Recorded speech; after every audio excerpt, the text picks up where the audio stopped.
Hello, friends. My name is host Eric, and I am the host of Talking with Sane People. So, I just got done with a quote-unquote debate, ENTPs are impossible. ENTPs who don't have formal debate experience, especially, are fucking impossible. It's like, oh my god. If you have formal debate experience, you learn to make concessions. You learn where it's safe to make concessions, where it's not. You learn where it's important to make concessions to show that you're reasonable. And you learn to recognize when, if you don't make a concession, you're going to just dig yourself deeper and deeper and deeper into a hole, whereas, it's early in the game.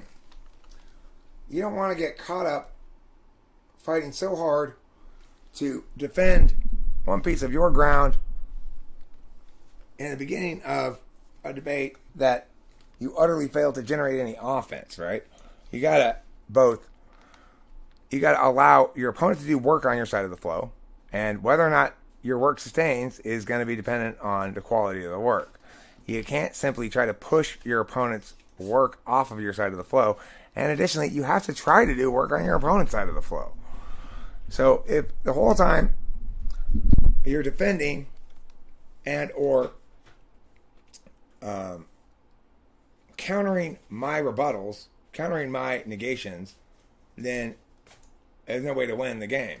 It's like you can't win being on defense all the time. The problem was I was not able to get to a point where I could make any affirmations because he wouldn't accept any of my observations. Now, the thing about an observation is it's an element of framework that, generally speaking, doesn't need to be warranted by anything other than its observational or I guess you'd say, definitional truth. Like, if I observe that if Judy is taller than Bob, then Bob must be shorter than Judy, that's definitionally so, that based on the meaning of the word taller, right?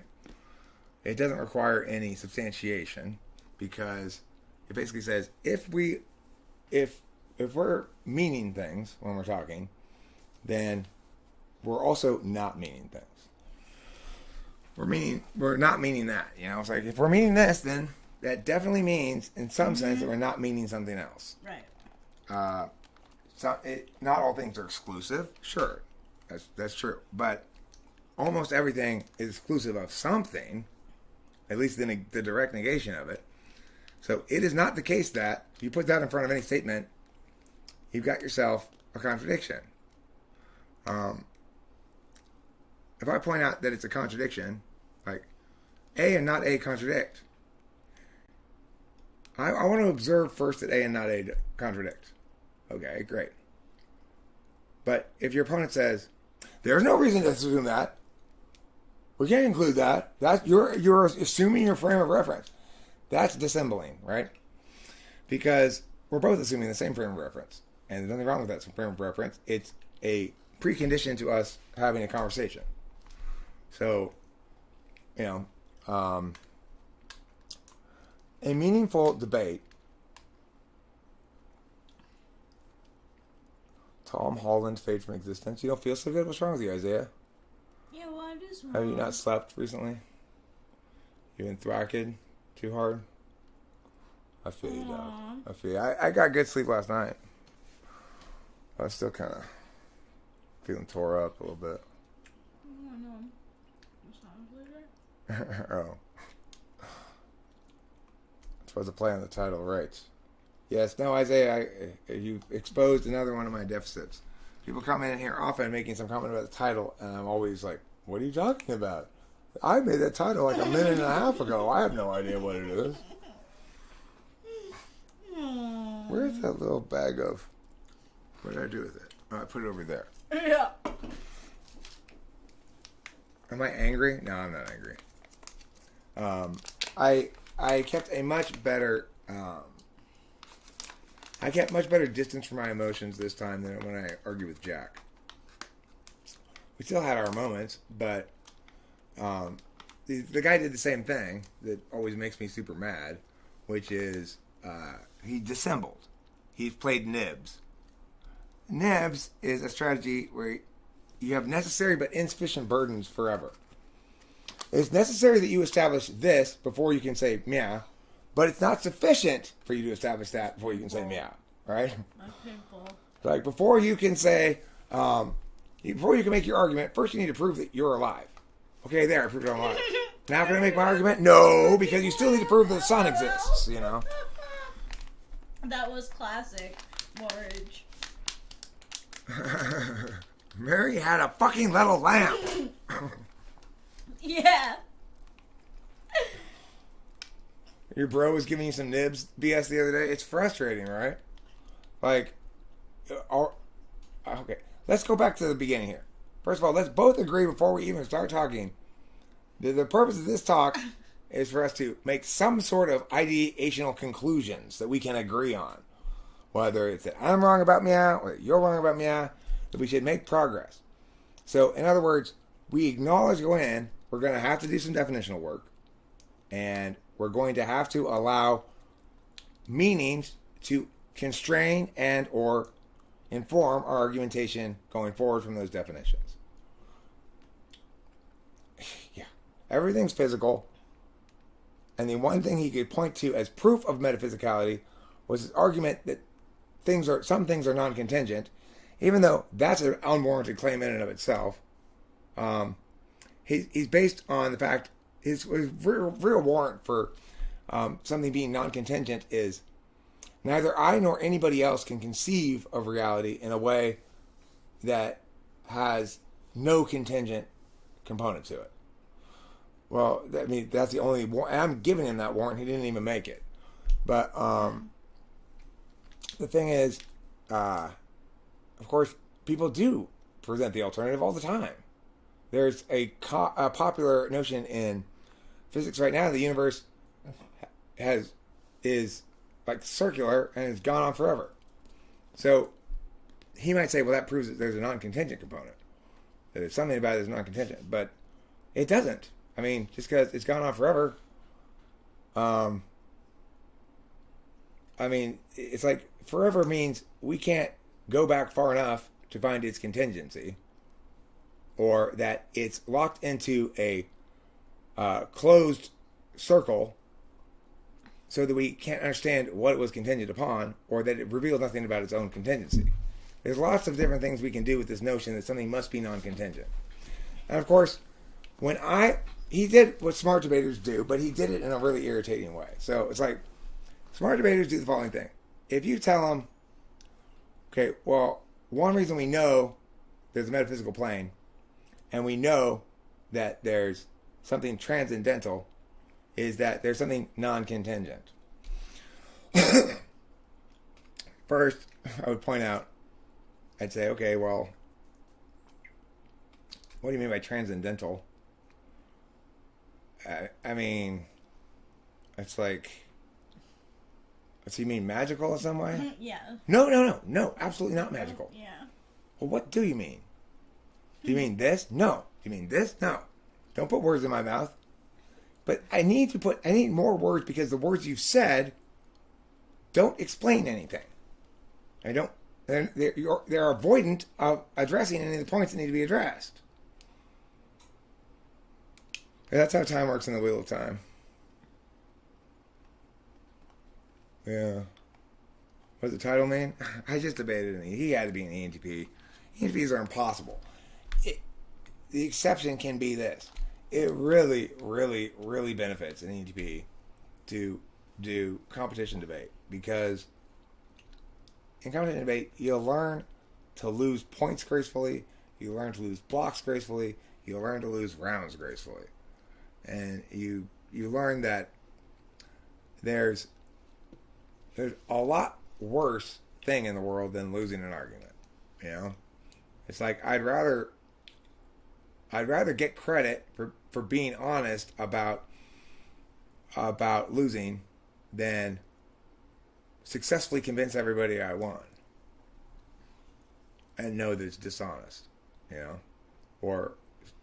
But the thing is, of course, he wasn't really trying to be convincing that he won or anything. I'm just saying he didn't want to he wanted to be zero sum all the way across. If I win a point, he loses a point. You know, I mean, I get it because I'm an ENTP too, but I get maybe it's also maybe age. I mean, but even then, it's like I still get very fighty sometimes. But because I'm from actual competition debate, like no self-respecting quality debater would be unwilling or be unable to concede and or kick when it's that argument. They have to work that hard to support an argument, right? Or that hard to fight in favor of something that doesn't really have a warrant, you know? They'd kick it. Just kick it. There's no reason to cling to it. And the worst way to cling to it is to argue that, no, you haven't defeated my point. That's the weakest kind of argument, because the best kind of argument is your arguments actually serve my side. That's a term, right? The weakest kind of argument is, no, your rebuttal's not true, because you get no impacts from that, and you just get, and at best, you're going to either win that, and then you defeat my rebuttal, but it doesn't substantiate your argument. It just prevents that rebuttal from falsifying it. And I might have other rebuttals as well. So the weakest approach to arguing, if you find yourself countering your opponent's rebuttals to your positions all the time, you need to do something desperately quick, or you're going to lose this round. Yeah, man. That's what I would tell my debaters, you know. If I watched my debaters do what he did, I'd explain that you're not fooling anybody. If you want to fool people, you got to pretend to be reasonable at least. Even if you're just faking it. Find something to concede, you know.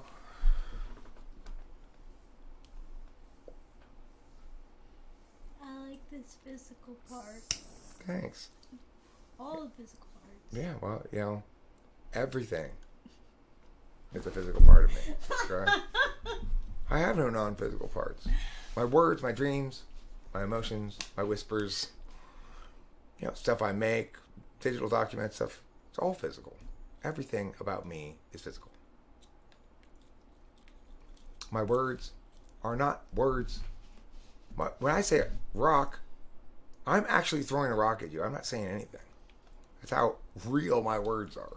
That's how concrete they are. When I say concrete, my words are concrete, it's because I've hit you in the head with a concrete block.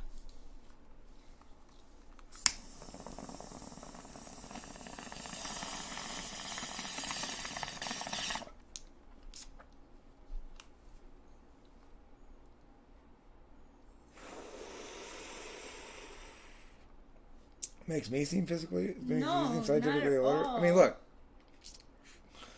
The thing is, I'd be perfectly happy to use a different term if we wanted, but to say that everything's physical, essentially, and to say that we can know the metaphysicality exists, but not give any example of it, that we can infer it from an argument that's being made, but other than that argument, have no access to the realm. Look, the reason you can't answer my point is because only my argument accesses the metaphysical realm. But it's not in and of itself metaphysical. So what are you trying to do here? It's like, can you give me a meaningful definition to work with? You know, it's like, come on. We got to do work. Debate. I'm not saying you were dishonest with me. Didn't say you lied to me. I said you're being dishonest with yourself. It's different, okay? Yeah, it's like, look, the distinction exists. Now, if you say that I haven't used precise enough term to make the distinction, then you choose a term that makes a distinction between things that are objects of identity and things that are objects of attributes. There is a real distinction, and, you know, it's not even my argument, right? It's like, I'm just trying to get us to agree on something simple, like that we shouldn't have to fight over at all, like that there is a distinction between physical and non-physical objects, right? There are non-physical objects. For example, a song is what it is because of its identity, not because of its attributes, right? So, it's like I was miles away from making any arguments. I was just trying to establish a sort of cordial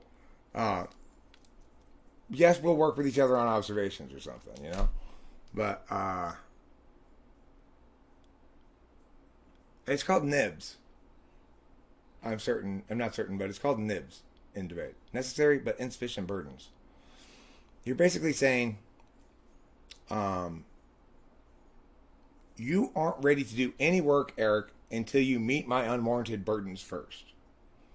Now, you're not actually making that argument, to be clear. You're not actually saying that. But that's the function of what you're doing when you dissemble on those definitions so much. Like, basically, your assembling was this. I was fine with accepting your definition, right? But you would have had to let me work with it and say, okay, well, what do you really mean here? And you would have to be willing to excise some possibilities in order to embrace some. When you affirm or negate, and you make claims, you have to be willing to incur all the outcomes of your argument. You're not certain but cringe? Look, again, you're not talking to me. I'm not talking about a debate contest. I'm saying competitive debaters make more honest debaters. Because we learn to understand, to see arguments for what they are. They're ways that we pin ourselves down and allow ourselves to be argued with, as well as ways that we pin down other people. Okay, fine. I'm not trying to be difficult or whatever. But the thing is, you expected to bulldoze through some things that aren't bulldozable. You need to actually warrant yourself with me. I'm not a scrub. I'm not even a good debating person. I'm literally one of the best professional argumentation experts in the country. Yeah. So it's like, I get it. It's frustrating. But you need to get it. Sometimes in life, even in an ENTP, especially in an ENTP, or an INTP, but probably an ENTP, needs to stop, take off I will draw all conclusions about what is correct and true, put that aside for a moment, and put on the learner's hat. It's inconsistent with our nature to do so, but it's one of the smartest things we can do in our lives. I had to do this when I learned how to teach with Mr. Sanderson, my mentor teacher. I went in there very sure I knew best. Because, after all, I'm a deliberative type. I take my tool function and use it on everything. I'm the one who knows what's right and wrong based on my mastery of logic. You make claims that I find inadequate, right?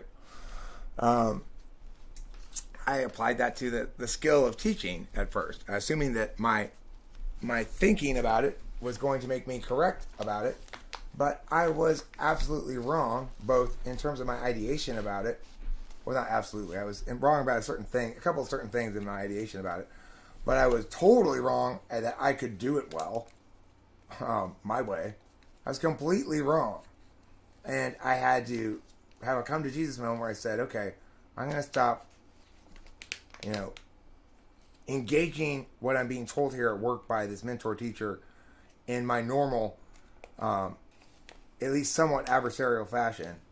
And I'm going to realize that if I can put that aside for a bit, I'm going to take advantage of an opportunity to master a very complicated and challenging skill set that I am terrible at the moment. Now, I'm not saying you're terrible at arguing at all, okay? I'm not saying you are any corollary to me when I started teaching with debating. You're not.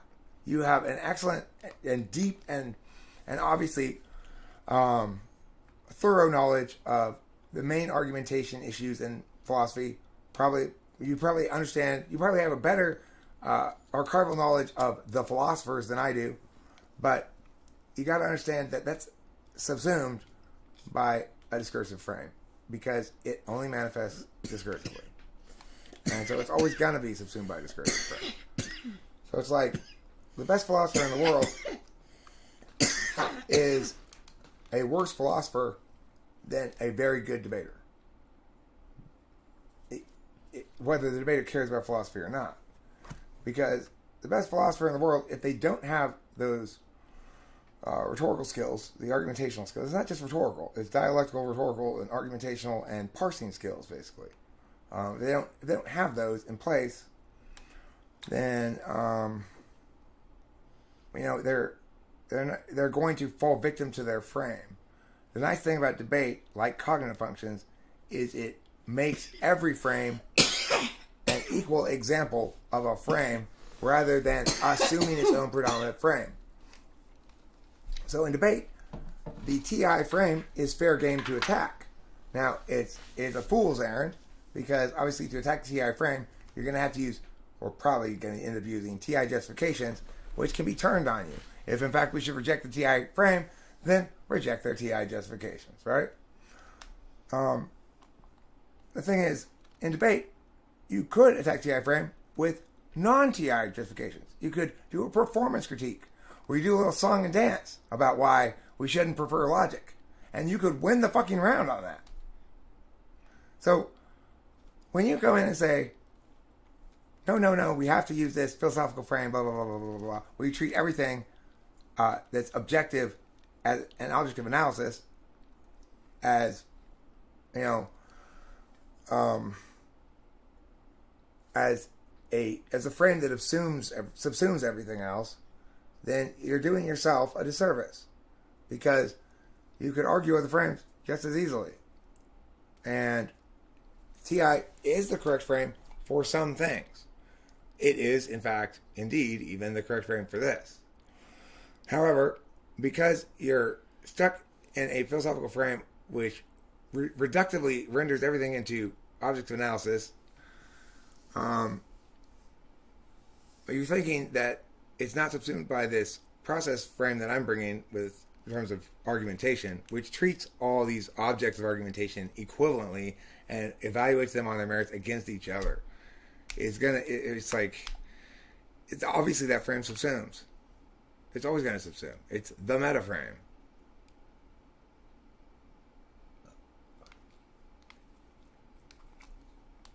Okay, so here's the thing.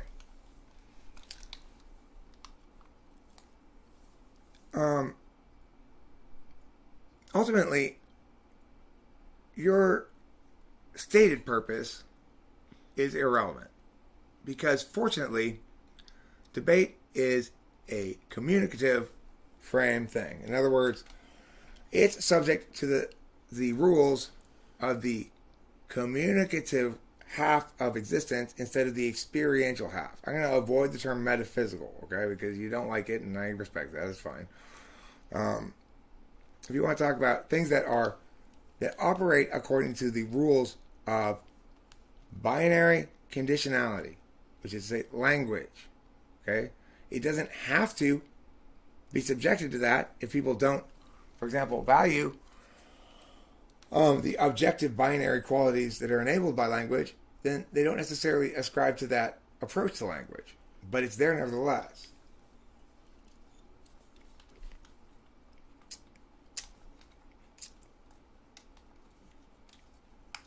Yeah, it is. But the thing is, the best analysis of argumentation doesn't frame it through purpose.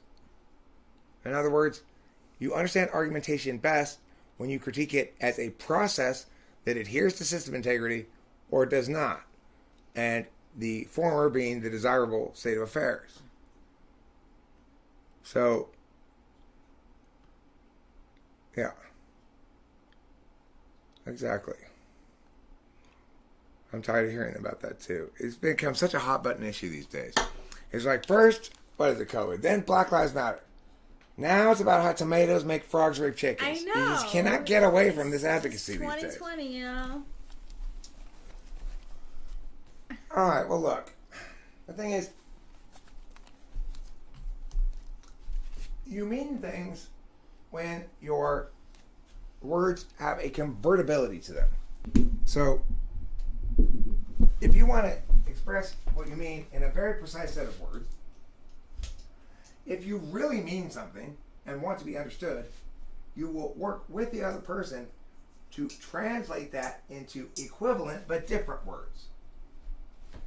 And if you are an adversarial debater trying to win around, the smart thing to do is to refuse to rephrase what you're saying and say, I already told you what I said, this. And make them do all their own work, right? Barry said, I'm not going to do your work for you. You do your work, right? I get you. I totally get you. But I, you know, I've just had enough adversarial debate. I've had enough adversarial discord. I still like it as a sport. It's a great sport. It's a great sports coach. But I've had enough of it in my life. I no longer need to prove anything, and I want to talk to people. I don't want them to push back on every fucking thing I say for no reason. It's incredibly tiresome. Did you disable comments? No, I didn't disable comments. Yeah, of course. You wouldn't do that. For that video? Is it yeah, not allow comments? It's probably not. Let me say in regards to that there seems to be a delay of about 12 hours from after I do a live stream till it's fully enabled with the live chat replay and everything. I don't know if it's because they're checking it first or what, but I don't know if that's a constant amount of time or if it varies depending on the backload. I don't know, but I have noted there seems to be about a 12-hour lag. Yeah. He did note that. So, worth mentioning. Yeah. If it's still So not working properly in wait. half a day, let me know again, and I'll do something to try to fix it. But it's probably fixed it. It almost always fixes itself. Yes, true. Yeah. Okay, where's the me editing this? So, the thing is, I was happy with this debate in part because I got less frustrated than I did with Jack. I was prepared to be frustrated this time.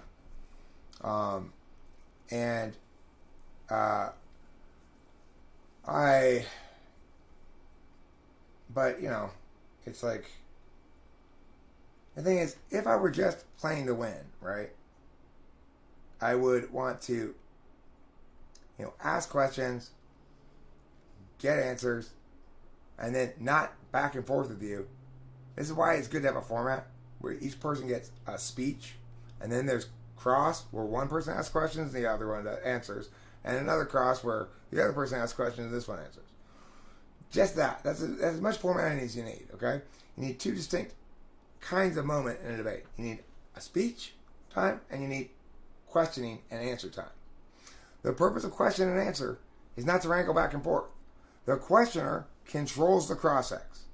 So if I ask a question and you start rambling on an answer, I say, that's good, no thank you, no more talking from you about that. Then when it's your turn, same rules apply to me, reciprocal, right? So if I start talking and you don't like my answer, you just go back, stop. So questioner controls the cross. And the reason this is important is because when you make a speech, you are establishing certain positions. Now, the fair way to engage those positions is to give me a chance to rebut them independent of you, and then you a chance to rebut my rebuttals independent of me.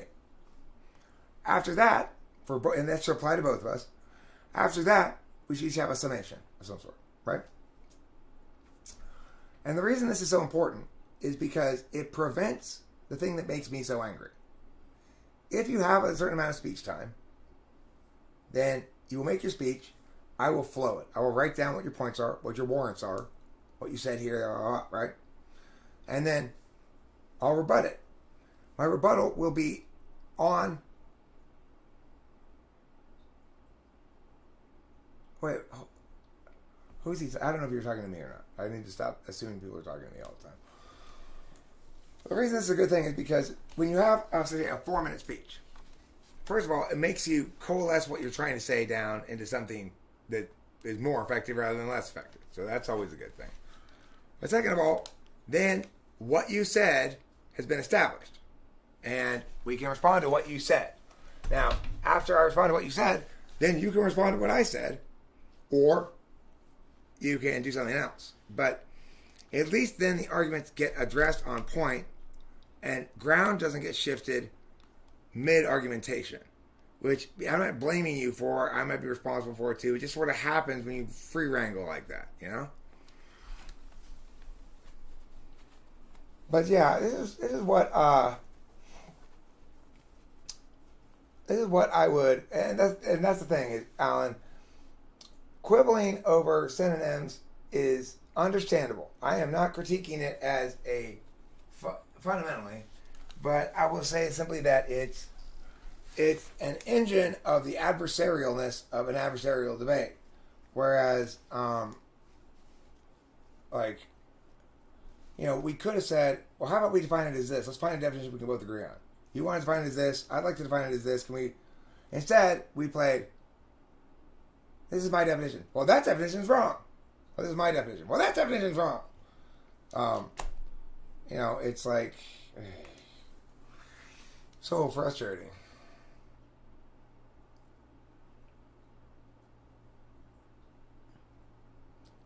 No, but look, here's what Alan's trying to point to here, Presence. I agree with what you say in a literal sense, okay? I agree with you. But what he's trying to say is this. What makes something adversarial is when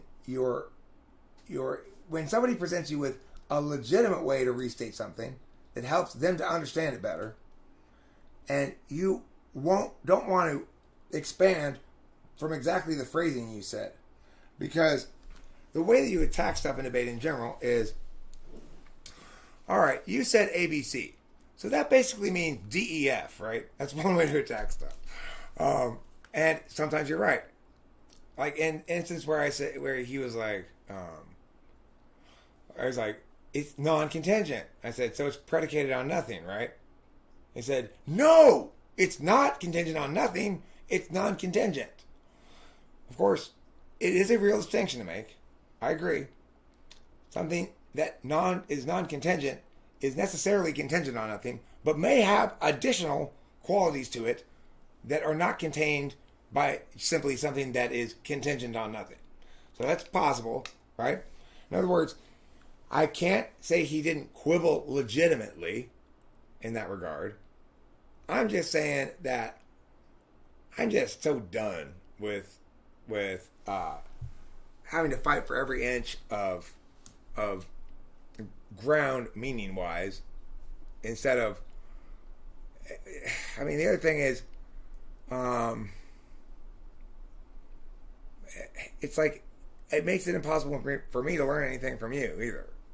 I would like to learn things from you, but the problem with adversarial debate is it means basically the other person doesn't want me to be able to do my best test of their shit.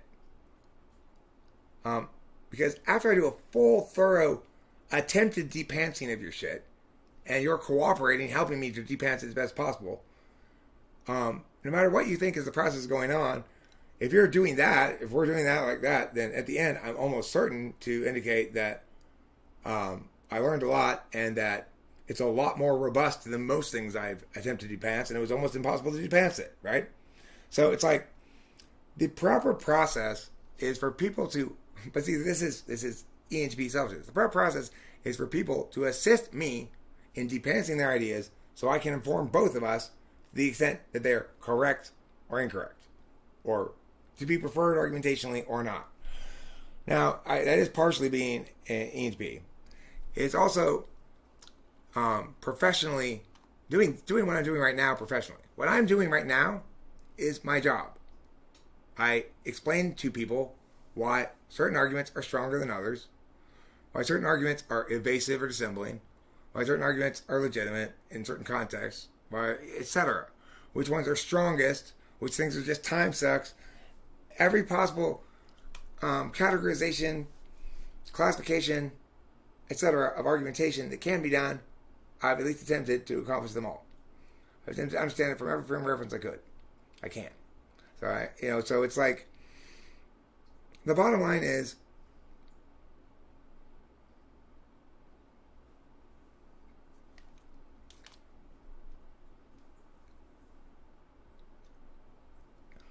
I'd be well served to try to learn from other people, even though that would be extremely selfish of me.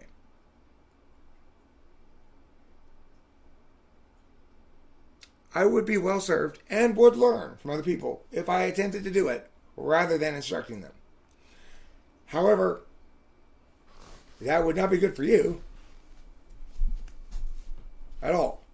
Because the factual reality of it is,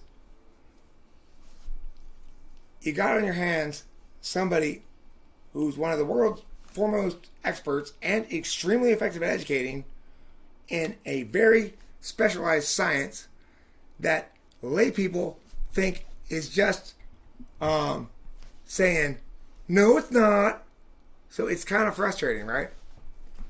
Debate, meaning, which really means philosophy. Okay, I want to disabuse you of this notion that philosophy, a philosophical frame, is different than a debate frame. A philosophical frame is subsumed by a debate frame. Philosophy always manifests as debate. There is no philosophy that is not affirming position statements.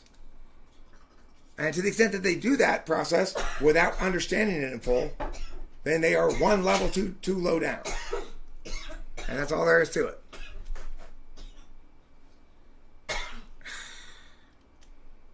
I gave a reason why the philosophy frame is subsumed by the debate frame. Because there's never an instance of philosophy that does not fit into the debate machine. That's what it means to subsume. It's either an example of an argument, it is subject to debate style critiques at the top level. In other words, ultimately, the strongest arguments are those that sustain the strongest argumentational critique. And philosophy is nothing but arguments. To treat it as something else is to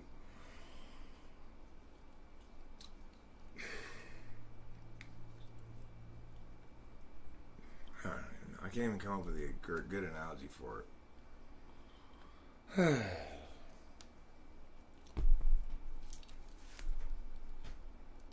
Whereas you could say, well, philosophy subsumes debate because rhetoric is a school of philosophy or whatever. No. Rhetoric is not a school of philosophy. Philosophy is that which one does with rhetoric and dialectic.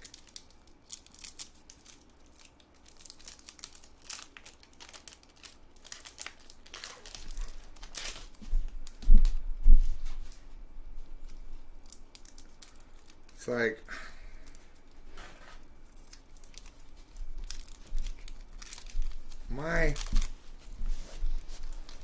my multi-garment factory is not subsumed by the frame of a t-shirt, or even subsumed by the frame of the category shirts and tops. Obviously, the debate frame subsumes the philosophy frame because everything that philosophy does and says can be rendered into debate terms.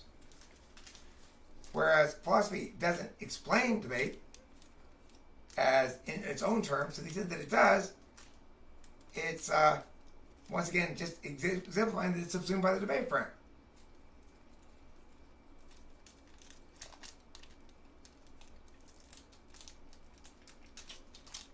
But the cognitive function frame is biggest of all. Of the ones that we know about, that we have, you know. Like, this is something that you shouldn't be arguing with me about. Which frame subsumes the other is objectively so. I mean, a frame that talks about all argumentation is obviously going to subsume every instance of argumentation. And obviously philosophy is nothing but instances of argumentation. So, like, why would you fight it with me about that? You can't possibly win that point. It's obvious and objective and so.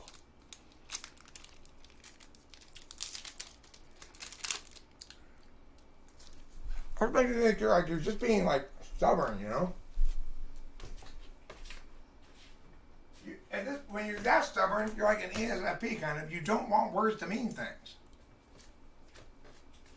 That's super annoying, you know? Yeah.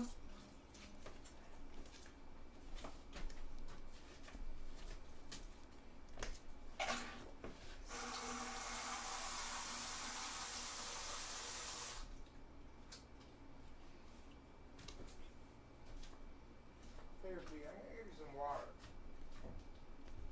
It's been a hot day. I don't know if you want to drink anything. I'll give you some water. Yes, I'll still get you food. Don't worry. Now, Peter might enjoy some water. That's good. Well, he was like that. Aww. It's so hot here. He talks about the weather at all. It really is. I can't believe we wasted hours talking about abstract nonsense when the Seriously. weather hasn't been mentioned once. The weather has been, Winston's mom, it has been extremely hot. It's 113 degrees right now, 13% humidity, and there's also a fire. Huge forest fire in the hills right over there behind our house here. And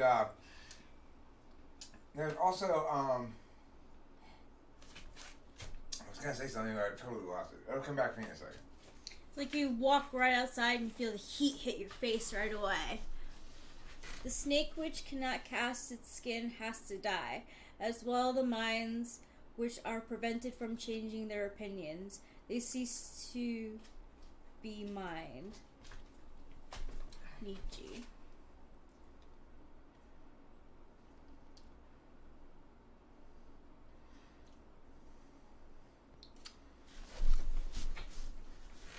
Yeah, we're having a heat wave.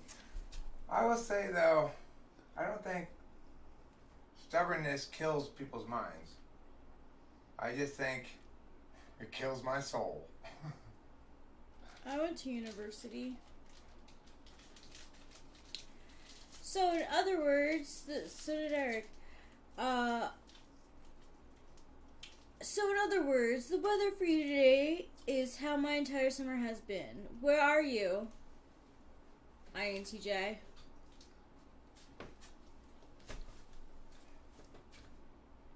Yeah, it turned out that the asteroid wasn't a scare, but Eric and his dad saw it last night. Mm-hmm.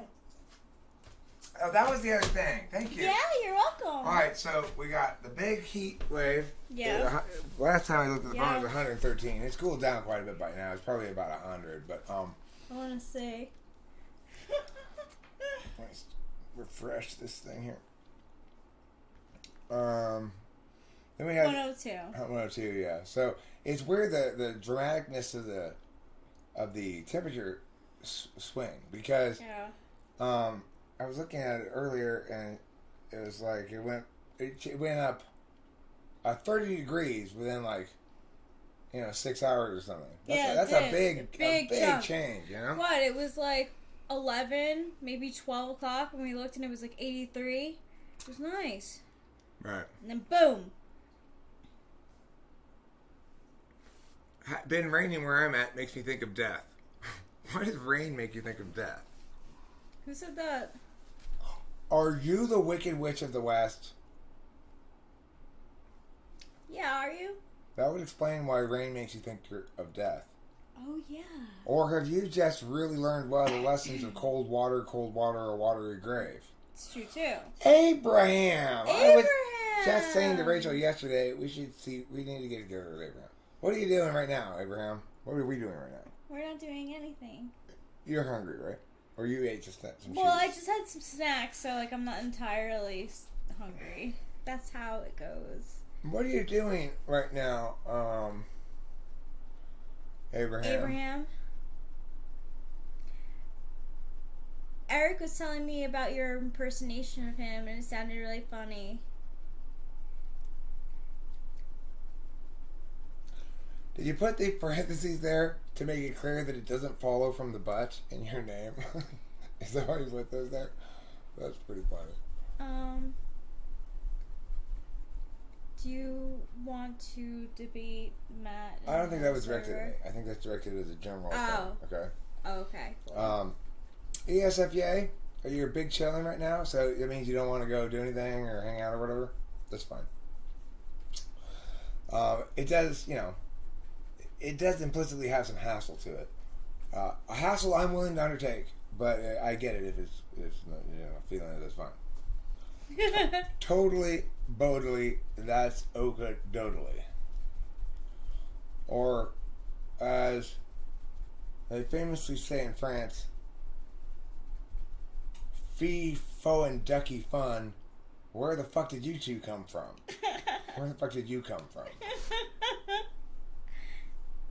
David Hasselhoff. When did David Hasselhoff arrive? That's good. When did he arrive? When did Early 90s, late 80s. I guess super serendipitous. You had 2 matches in a row. Not really. What is Twitch? I wanted to say this.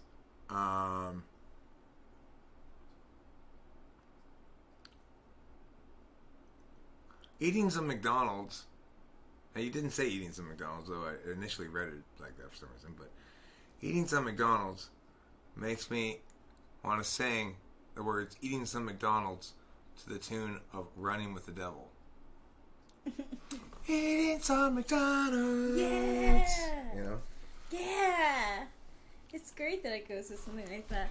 And thank you, Winston's mom. It was so hot today that even my hair, I want it out of my face. Oh, it's a live stream platform for gaming? That's cool. Good for you. It's also a symptom of Parkinson's disease.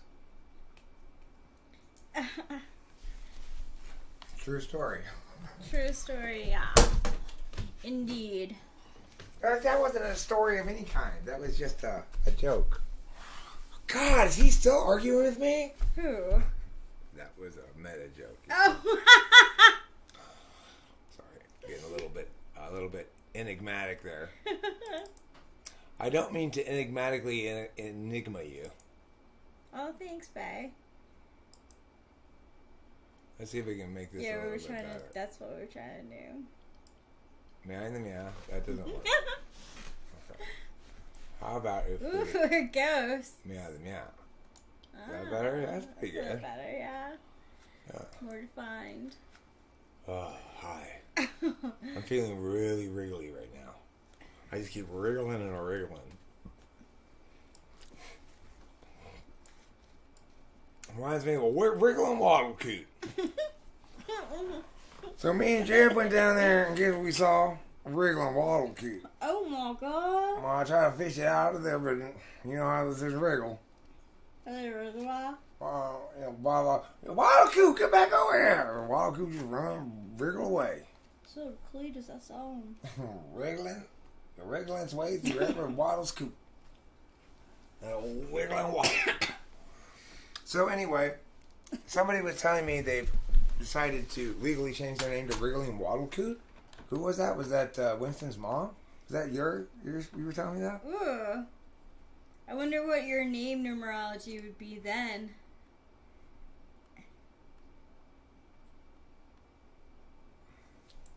Wiggling water cute.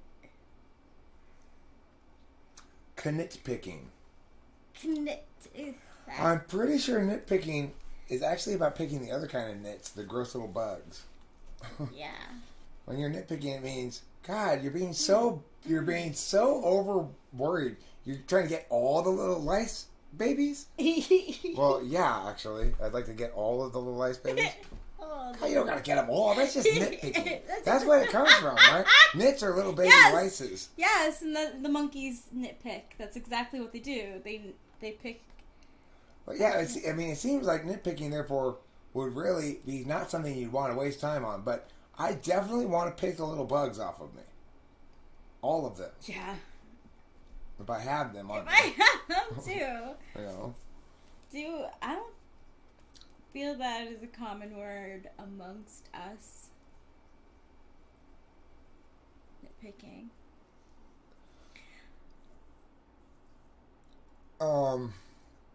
I just say this. There's a concept called operationalizing your terms, which is to say that having a framework explicit enough that you can impact your claims and warrants and stuff against that framework is a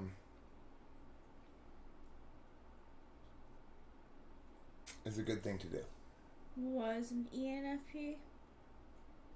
Speaking of ENFPs, we're going to be watching what's that movie name again? Good Morning Vietnam. Is that it? Oh, yeah, tomorrow we're gonna watch it. Yeah, with Eric's dad tomorrow after dinner. So I think it'll be nice. Nice, was it Labor Day? Yeah, Labor Day. Alan, here's the thing. I don't have lice, I have louse. I have exactly one louse. So it's incorrect to say that I have lice. See, I'm I'm afraid now that if I nitpick that I'm gonna get lice, so I'm gonna be selfish and not pick them. I tell you what, let's just be proactive, Rachel, and go out and contract scabies. Cool. Then we won't have to worry about it anymore. No, not at all. We wouldn't have to worry about a lot of things. Life would be different.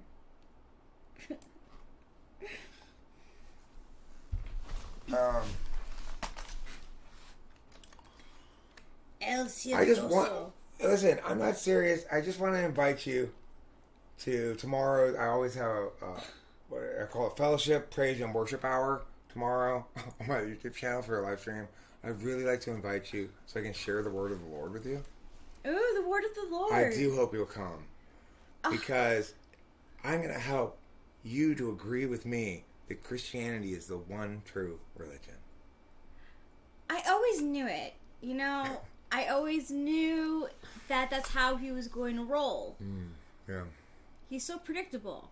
Well, I can see a lost soul in my brother who needs the Lord right now. Which brother's this? What's his name? That guy I just debated.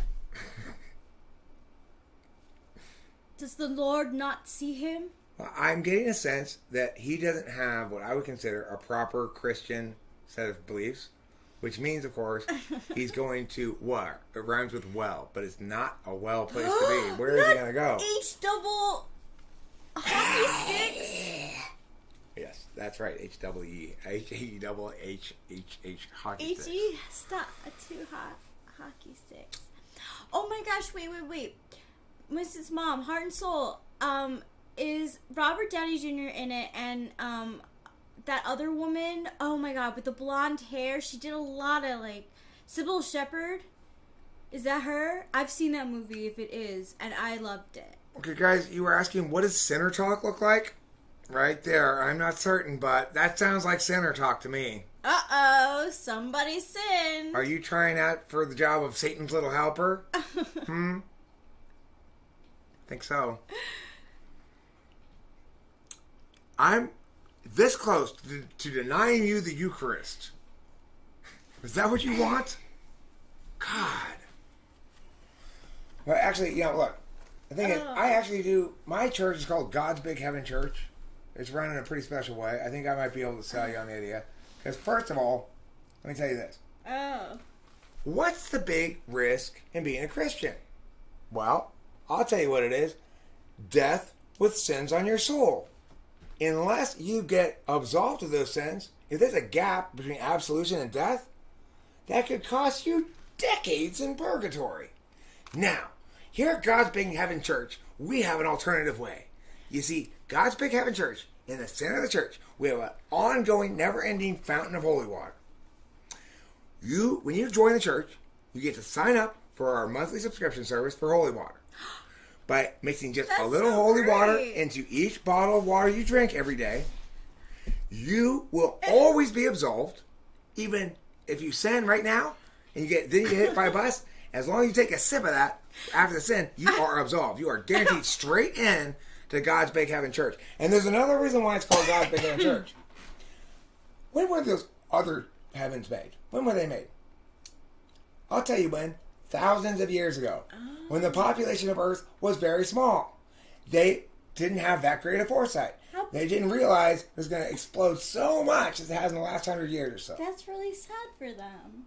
Right. So all those people who were great people, saints, beloved humans and stuff, who died before 2018, were at the launch of God's Big Heaven Church, what don't they have in heaven? Cars. That's true, but that's not that big of a deal. Because they have magical horses. But what is a big deal, they don't have Wi-Fi. God's Big Heaven Church does. That's right. When you join and are a due-paying subscription member of God's Big Heaven Church, not only does it come with a monthly supply of holy water, you are also guaranteed priority access to the Wi-Fi in heaven. First come.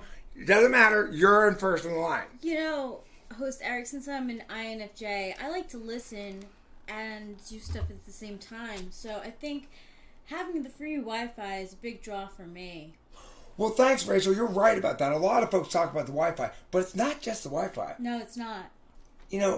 a lot of modern people, like you mentioned, you have some dietary concerns. You don't really like eating a lot of meat. What do you think? Do you suppose that Catholic heaven has vegan food? On Friday they have fish. Every other day, it's nothing but meat. Now that's fine for me. I like meat. But I respect the members of our community. Include everybody, including vegans. God's Big Heaven Church accounts for them. It has gluten-free options. It has vegan options. It even has bowls of raw nuts and twigs for the real crazy ones among you fuckers. Thank you.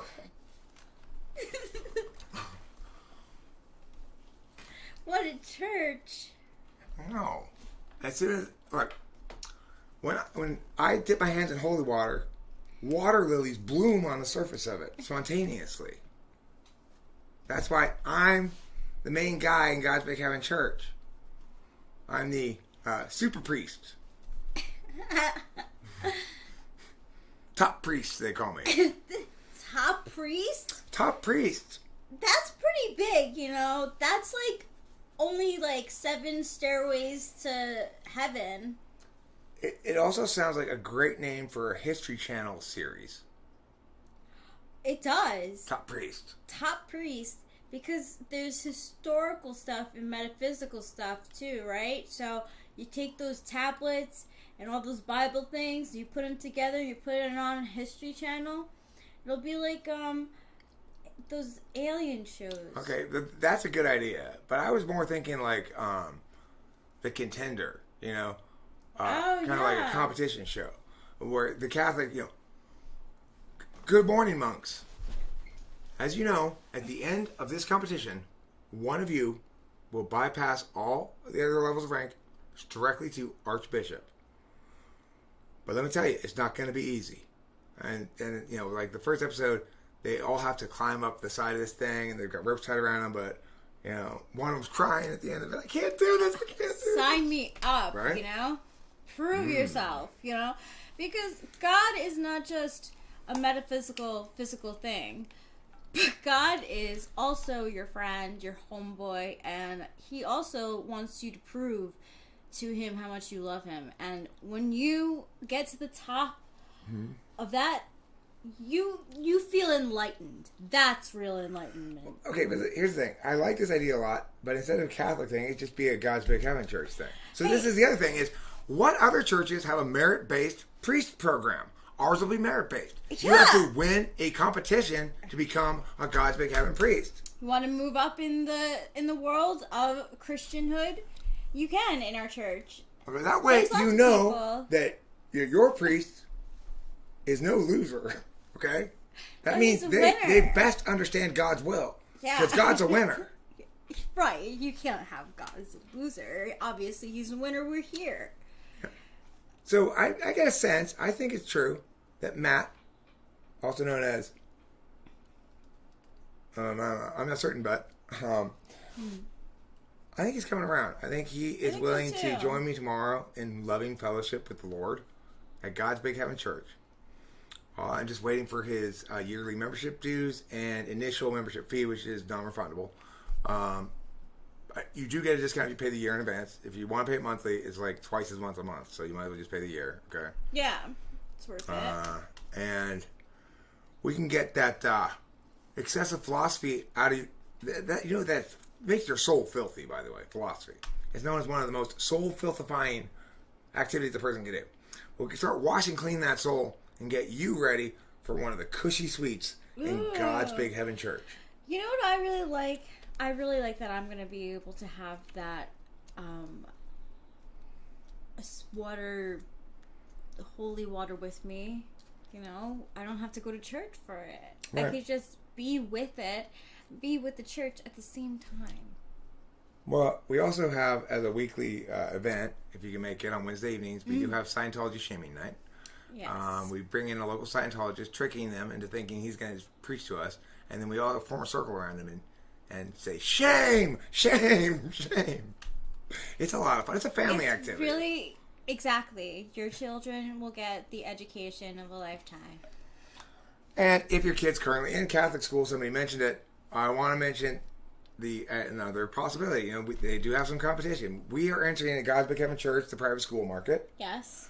We intend to charge twice as much as the Catholic schools, and be twice as strict. That's what people are paying for. So, yeah. We will hit your kid with rulers, but if you like, we're willing to upgrade to a broomstick. Or if you don't want to, that's fine, as long as you pay the tuition. We just want the tuition. Yeah. We don't have to beat your kids. But we can. If you want that, we can do that. Yeah. If you want them. Right. Yeah. Let's say you've got a kid who you want to do really well in school, but they're really dumb.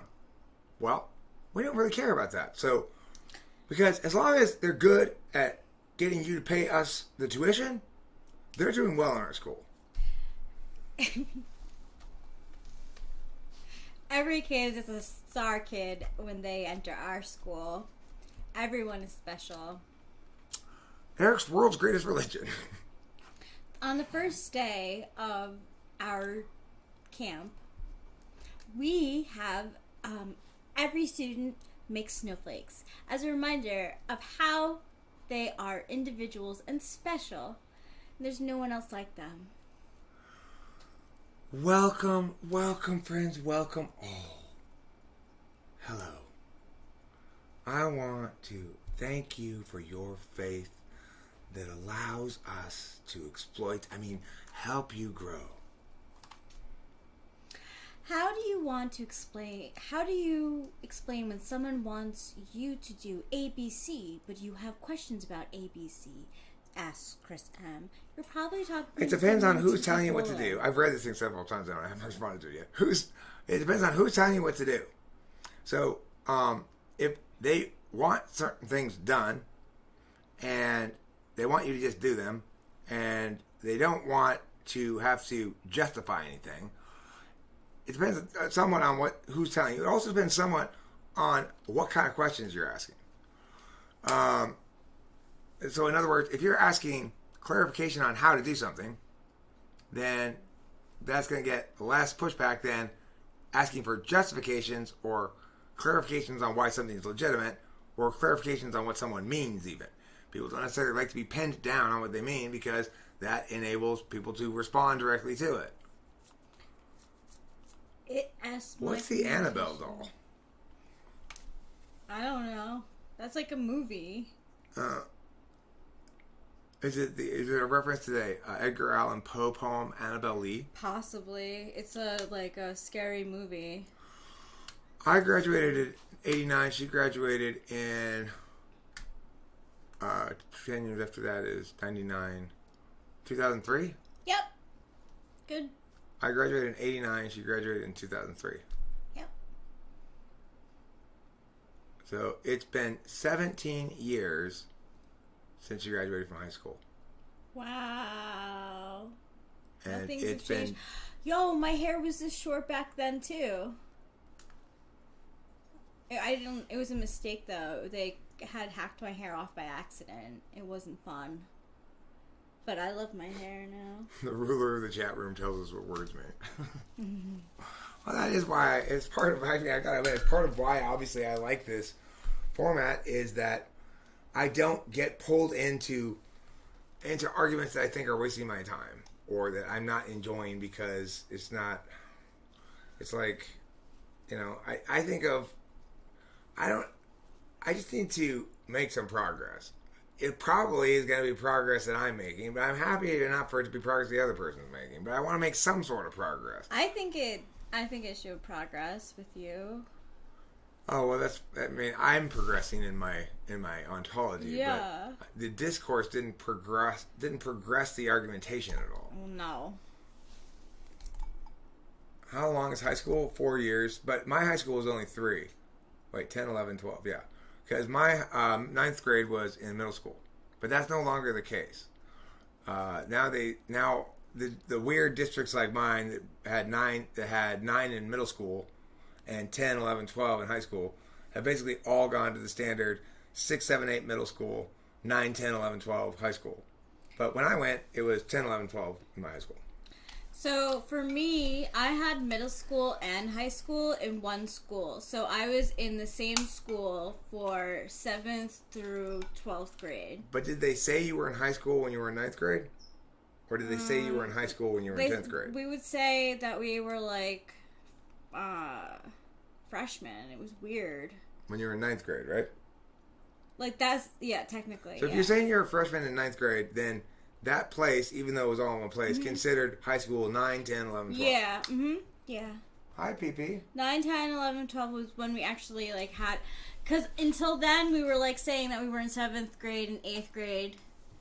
Yeah, and then 9th grade came around. So like, as far as ages go, Raphael, it's you're 6 years old in 1st grade, usually. 7 in 2nd, 8 in 3rd, 9 in 4th, 10 in 5th, 11 in 6th, 12 in 7th, 13 in 8th, 14 in 9th, 15 in 10th, 16 in 11th, and 17 in 12th. Yeah. Like for me, I was 17 for almost all my senior year, and I turned 18 in April, a couple months before the end of school. So I had a little bit of 18-year-old high school time, but yeah, mostly it was 17. I was 18. But that's because my birthday's in January. Alan Bryan says his first menstrual cycle and his 5th menstrual cycle were particularly memorable and enjoyable for him. Ooh, I'm glad to have heard that. I am too. First Thanks period for sharing. Yeah. Hi, Capio. Oh, summer kitty. Yes, it's so hot, you know. Yes, hello, beauty. She's had it with today.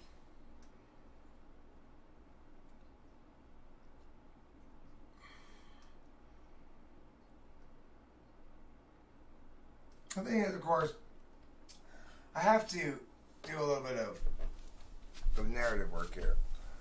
To a certain extent, I was doing the same thing, especially at the beginning, that I was accusing him of, which was, coming in, getting ready to do battle, trying to pin him down, not necessarily being like, you can be picky in a fair way about definitions, or you can be unwilling for the definition to do its job. You don't want a definition at all that's going to do its job, which is to pin something down. So I was doing a little bit of that, and he was doing a shit ton of that. But I'm saying I was doing some of that too, and I want to acknowledge that, especially at the beginning. I started getting better. I started settling into it and realizing, okay, Eric, just try to make a. It's frustrating, but try to talk to the person, as best you can. But I was doing the same sort of shit I was accusing him of too. So I want to be fair and say that. It just seemed like some of it. It was just like there was no. It was so sloppy. There was no. It wasn't a debate at all because there was no back and forth. Like, isn't it called rhetoric? Well, okay. Look, the thing is this. I get it. He's making his advocacy for an overarching philosophical understanding of things. Yeah. But I think he's stuck in his frame, right? And he probably thinks I'm stuck in my frame, but one of us is right and one of us is not. Right. Well, when he was refusing the physical object thing, I mean, people were getting like, everyone was like. I didn't see it in the chat, so I have no idea what people were saying. I was too busy going, oh, come on! Stop that! That's what I should have done. Probably would have been more effective. That's what he was doing. Look, I to the extent that he got frustrated too, I have no interest in busting his chops about that. It happens, It's like part of the growth process for an ENTP is to make plenty of mistakes, and to have a mistake tolerant, and in fact a mistake embracing environment that allows you to adjust afterwards, It's like every time I do anything in life, practically, there's got to be. It's just this inevitable post-mortem. Like, what just happened? I mean, I just was like, okay, God, I It better was go. too much. I better go be more fair about my portrayal of this, because I'm feeling unfair about my portrayal. Like, he's not the only one who was doing some bullshit there. He may have been doing more than me, but I was doing some bullshit too. So, regardless, the other thing I want to say is, like, it's just one of those. It's like I want to be a person who is the alternative to wedges, but there are certain things where I'm also a debate coach. I'm accustomed to arguing to win. Because competition debate is zero sum, not the individual arguments or blocks or chains, but the round is zero sum. I mean, the blocks and chains and arguments are too, but they're not determinate. All right. So anyway, It was I don't know what I was saying. I'm happy it happened. Yeah, me I'm too. happy it happened because, as always, I like to embrace that idea of a mistake-tolerant environment where mistakes are good things, or not even mistakes. They're like difficulties, challenges, and that was a challenge, are good things because they inform me much more powerfully than easy stuff does. Inform my existence. I have a request. Can we have some FI time before I go to bed tonight? Of course, darling. Yeah. Were we going to go somewhere right now or do something? I don't know, but we can. I thought we were gonna go. There was something. Weed? No, we don't need to get weed right now, but FI time. Basically, she's saying that I've been very. Oh, it's not. And so it's like it's good for me It's not all as on well you. because I'm not naturally very physical.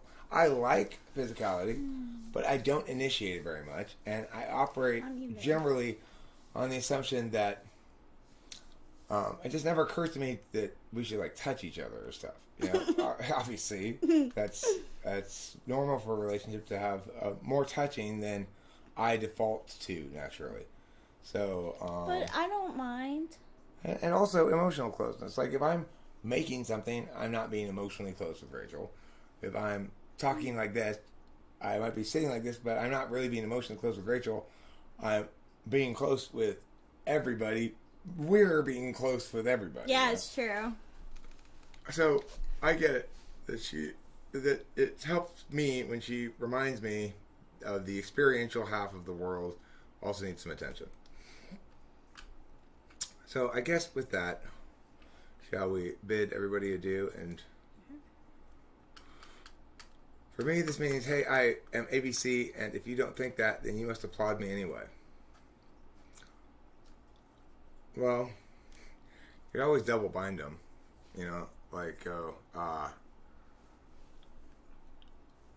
am so looking forward to applauding you properly. I just need you to remind me of Mia. Like, I'm so interested in applying you. And I know that this dramatic flaw is obviously not what I perceive it to be. It's something great. So can you please fix my misperception about it? Chris M., what's your deal? I think Chris M. is being cajoled by an ESFP into validating something about the ESFP that Chris M. doesn't want to validate. Sorry about that. That's how I read it. Yeah, Chris is a female. Was Rachel a bully in high school? No. I would not imagine that would be the Hell case no. at all. There's nothing bullyish about her. She can get a little vindictive or nasty, but everybody can sometimes, Yeah. But there's absolutely nothing bullyish about her. Not that I she's have a victim-y either. threshold. She's not victim-y either, though. Thank you. I like to think so. I used to go into AA meetings being like, I'm no victim. Like, I understand that these circumstances have happened because of me. I'm not looking for anyone to tell me what my life is about. Like, I realize that it's on me, you know? She's not afraid to say, fee, fi, dokie, fun. Yeah. You think I don't know? Where the fuck did you come from? Yeah! That's her catchphrase. It is. My catchphrase? Deal with it. Not on my watch. Yep, not on my watch. Deal with it. There's a new sheriff in town. that little debate showed it. That little debate showed how I don't like having to be sheriff. Ideally, we'd be two casual neighborhood people doing a volunteer community version of law enforcement together. But instead, a lot of times, I just don the hat of sheriff, you know? Okay, you're fucking doing it wrong. Here. Meh. And it's obviously, for people for whom my frames being sufficiently more robust to defer are not willing to do that because they haven't conceded, in fact, that that's the case. In other words, I have not yet conceded that your frames are sufficiently more robust for you to immediately assume the role of gauge of all-knowing critiquer guy. Then that's it's gonna be explosive because they think we're doing the same thing in the same way, and there's no reason for anybody to think that no reason for me to think that I know more or whatever. But it's just not true. And also, Chris M., that's your opinion. What is Chris M's opinion? Don't tell me you don't believe in Sasquatch. I believe. I do not disclose any attributes about myself that are not important in the long run if we are required to close them out for not disclose. I don't think he's talking to us, really. Is he? I don't know. I don't know who he's talking to, but I just said that that's an opinion. I don't think that everyone thinks that way. Yeah. You completely spurged on an ENFP a few years back? What does it mean to spurge on somebody? Does it mean to spooge on them? To share your man seed? To bequeath onto others your viscous self? Your most viscous self. That's a good euphemism for semen. It's my most viscous self. You know what has helped me as an INFJ? Honestly, the learning the functions. Because now I know how to communicate with people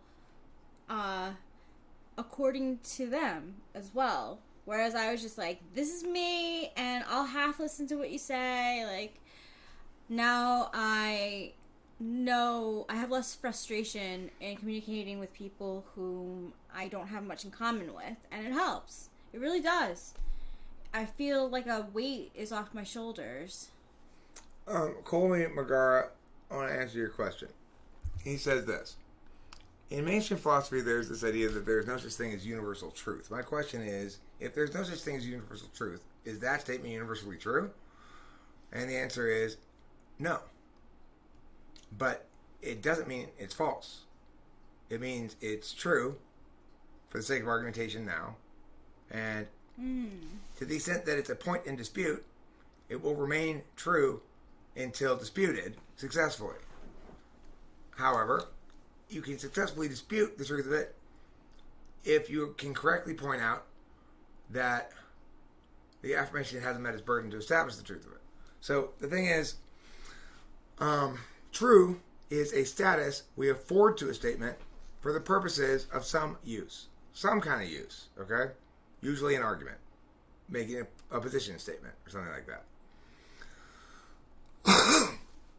To say that something is universally true is to say that in every argument, it is always going to happen that the two parties will agree to assign that statement a value of true.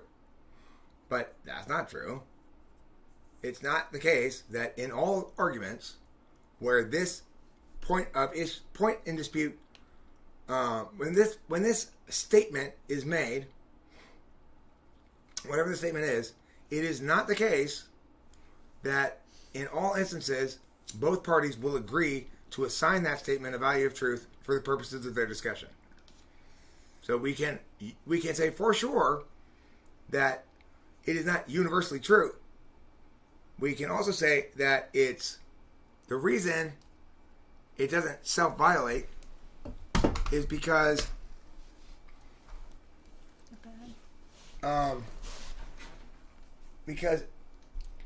you don't have to validate universally in order to be true. So it's like the statement there is no such thing as universal truth is better described as follows. It is universally the case that individuals can agree or disagree with a given position statement.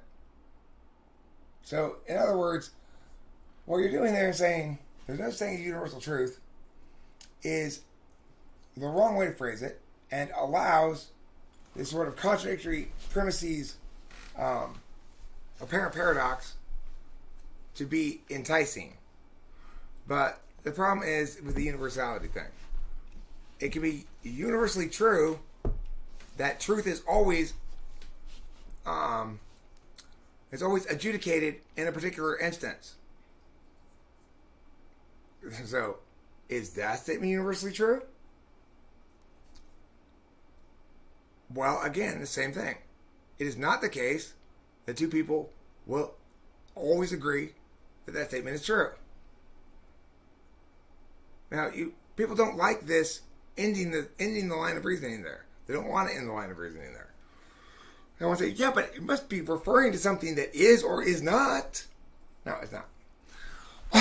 I mean, sometimes it is. It's an entity thing. Things have either identities that are reductive, or reducible, or not reducible. So things are either binary conditionally true, or definitionally true, or they are not. They are realized in some other fashion. Truth and falsehood are statistically straightforward statements. Okay, now where are we really going to go? I got caught up by that interesting question. Sorry for the delay. I don't know what the delay is. Fee, fi, duckety fun. Where the fuck did you come from? That's the expression. Fee, fi, duckety fun. Fee, fi, ducats and fun. Where the fuck did you come from? That would be a great line in like a movie where, you know, a saucy action picture with some snappy dialogue in there, and it's got like a, you know, the main guy, the chiseled, blue-eyed, square jaw guy, and there's his saucy African American partner. Yeah. And I cannot believe the trouble you keep getting me into, boy. Is he saying to the, you know, so like, Agent Sparks. Wilson, come on, we gotta go, we gotta move. You is one crazy motherfucker. Don't cross this dude, let me tell you. You know, it's like saying lines like that. Definitely. Right? Well, finally, after the end of the main white guy getting into so many scrapes and jams, you know, he's in his warehouse, he's standing in the back wall, and he's like, finally, it is over. We got nothing else. And then all of a sudden, he like closes his eyes for a second, he opens them, and right in front of him, there's another bad guy right there. And it's like, well, fee-fi duckety fun. Where the fuck did you come from? That's such a great line. And then the whole audience goes, ah! Racially tense humor. Hey, Octavia. So fun. And that's how Hollywood magic happens. Oh, positive magic. Wow, you're bringing it back to the beginning. No, not positive. Hollywood. Hollywood magic. I'm so sorry. That's real magic. Hollywood magic is the magic of technology plus imagination. So good night, everybody. It's like what I'm imagining. Isn't that fun to imagine? That is fun to imagine. Goodbye. Thanks for being here. Don't forget to eat plenty of cheese.